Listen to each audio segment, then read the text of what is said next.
Herkese merhabalar, kanalımıza tekrardan hoş geldiniz.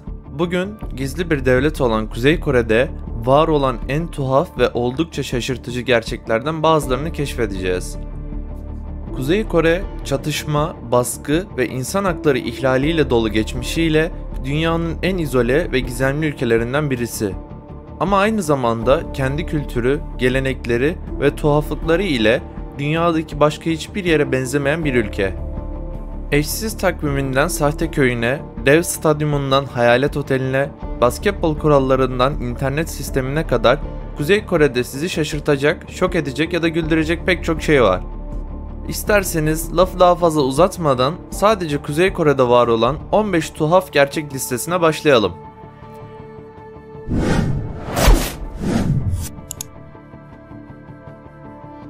1.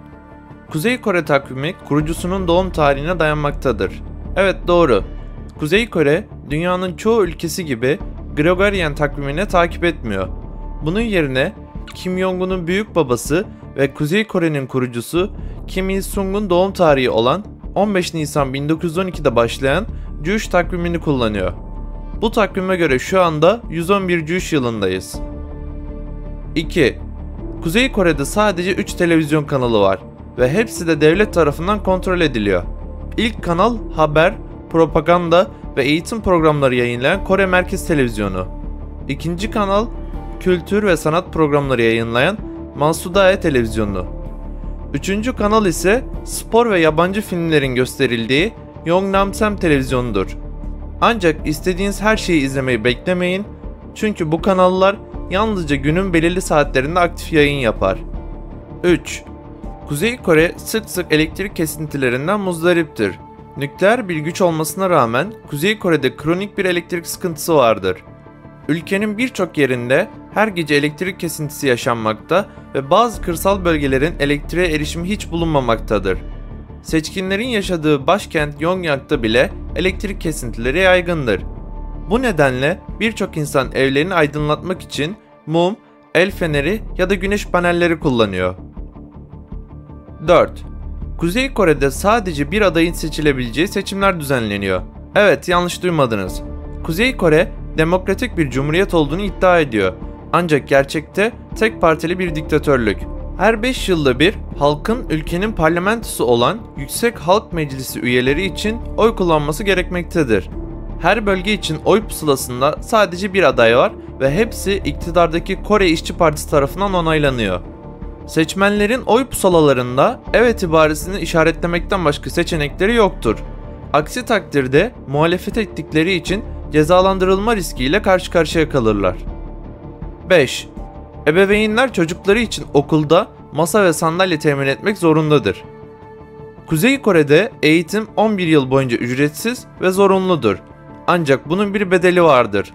Ebeveynler çocuklarına masa, sandalye, kağıt, kalem ve diğer okul malzemelerini temin etmek zorundadır. Ayrıca kışın ısınma ve diğer bakım masraflarını da ödemek zorundalar. Bu da yetmezmiş gibi her ay devlete sadakat ücreti olarak para bağışlamak zorundalardır. 6. Kuzey Kore'de 3 kuşak cezalandırma kuralı vardır. Bu, Kuzey Kore'deki en acımasız ve insanlık dışı yasalardan birisidir. Eğer birisi devlete karşı bir suç işlerse ya da ülkeden kaçmaya çalışırsa sadece hapishane kamplarına gönderilmekle kalmıyor, aynı zamanda ebeveynleri ve çocukları da oraya gönderiliyor. Ve ömür boyu orada kalmak, köle olarak çalışmak ve işkence, açlık, hastalıktan muzdarip olmak zorundalar. 7. Yaratıcı olduğunuz için esir tutulabilirsiniz. Kuzey Kore'de ifade özgürlüğü ciddi şekilde kısıtlanmış ve devlet tarafından sansürlenmiştir. Yabancı müzik dinlemenize, yabancı film izlemenize, yabancı kitap okumanıza veya yabancı web sitelerine erişmenize izin verilmez. Eğer bunlardan herhangi birini yaparken yakalanırsanız hapis cezası ve hatta idamla karşı karşıya kalabilirsiniz. Bu konu hakkında size küçük bir anekdot paylaşayım. Aslında 1978 yılında Kim Jong-il ünlü bir Güney Koreli film yönetmenini ve aktris eşini kaçırmış, 8 yıl sonra onlar kaçana kadar kendisi için film yapmaya zorlamıştır. 8. Kuzey Kore'nin Güney Kore sınırına yakın bir propaganda köyü var. Bu köyün adı Kyongyong'dur. ve iki Kore'yi birbirinden ayıran askerden arındırılmış bölgede yer almaktadır. 1950'lerde Güney Korelileri iltica etmeye ikna etmek için Kuzey Kore'nin refah ve mutluluğunun bir vitrini olarak inşa edilmiştir. Ancak gerçekte sakinleri ve elektriği olmayan sahte bir köydür. Binalar boyalı pencere ve kapıları olan boş kabuklardan ibaret. Tek yaşam belirtisi gün boyu propaganda mesajları ve vatansever şarkıları yayınlayan hoparlörlerdir. 9. Kuzey Kore'nin farklı kuralları olan kendi basketbol versiyonu var. Basketbol, Kim Jong-un'un en sevdiği sporlardan biridir ve hatta 2013 yılında Kuzey Kore'yi ziyaret ettiğinde eski NBA yıldızı Dennis Rodman ile arkadaş olmuştur. Peki, Kuzey Kore'nin farklı kuralları olan bir basketbol versiyonu olduğunu biliyor muydunuz? Örneğin, smaçlar 3 puan değerinde, üçlükler eğer şutör çembere değmezse 4 puan değerinde ve kaçırılan serbest atışlar puan kesintisine neden oluyor. Ayrıca oyun 10 dakikalık çeyrekler yerine 12 dakikalık 4 çeyreğe bölünmüştür. 10. Kuzey Kore dünyanın en büyük stadyumuna sahiptir. Pyongyang'daki Rungrado 1 Mayıs Stadyumu 150.000 kişilik oturma kapasitesiyle dünyanın en büyük stadyumudur. Stadyum çoğunlukla futbol maçları, rejimi ve ideolojisini yücelten senkronize, jimnastik ve sanatsal gösteriler olan toplu oyunlar için kullanılmaktadır. Stadyum 1989 yılında inşa edilmiştir ve 51 dönümlük bir alanı kaplamaktadır. 11. Kuzey Kore dünyanın en büyük boş binasına sahiptir. Pyongyang'daki Yugyong Oteli 1987'den beri yapım aşamasında olan 105 katlı piramit şeklinde bir gökdelendir. Lüks bir otel ve Kuzey Kore'nin modelliğinin ve gücünün bir sembolü olması gerekiyordu. Ancak hiçbir zaman tamamlanamadı veya halka açılmadı. Projenin tamamlanmasının 2 milyar dolara mal olacağı tahmin ediliyor ki bu da Kuzey Kore'nin gayri safi yurt içi hasılasının %10'una denk geliyor. Bina, ürkütücü görünümü ve gizemli durumu nedeniyle Kıyamet Oteli veya Hayalet Otel olarak da bilinmektedir. 12. Kuzey Kore'nin kendi zaman dilimi vardır.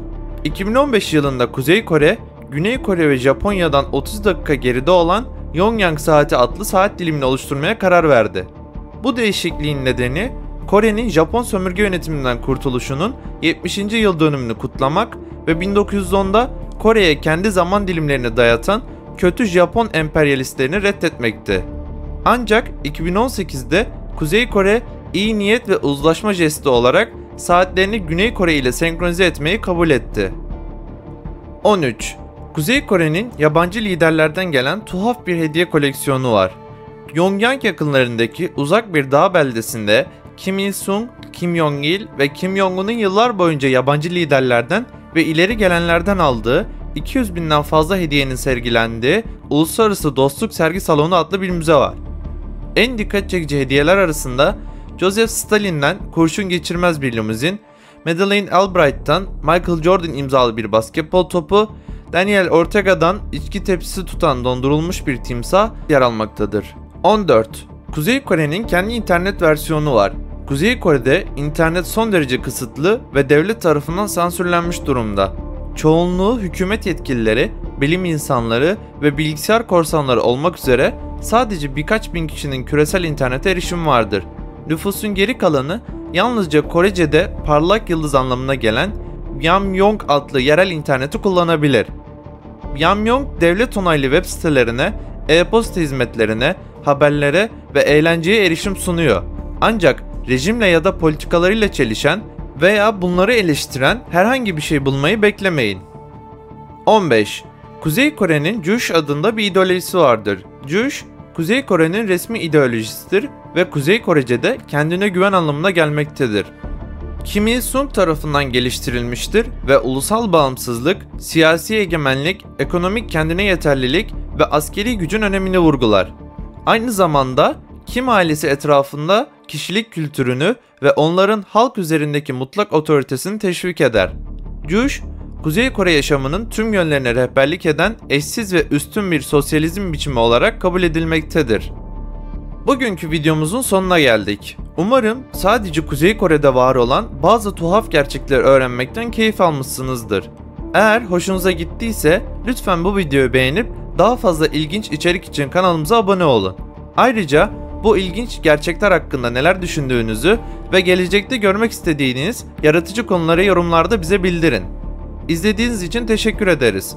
Bir dahaki sefere görüşmek üzere, hoşça kalın.